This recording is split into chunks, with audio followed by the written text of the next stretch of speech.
শুভ সকাল।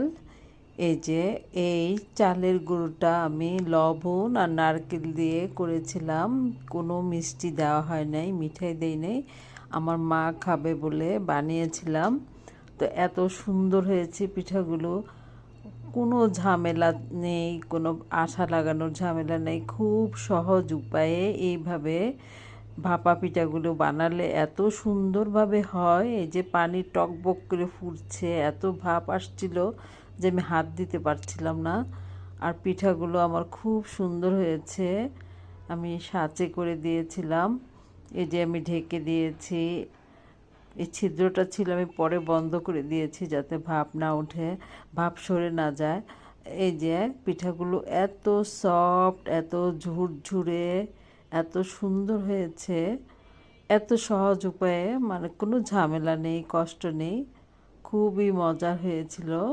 এইভাবে বানিয়েও এই গুড় দিয়ে খাওয়া যায়।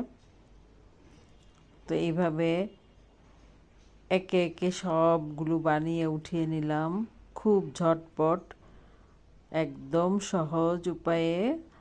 এই যে এরকম ধোয়া ওঠা পিঠা শীতের সকাল বিকেলে অনেক বেশি মজা।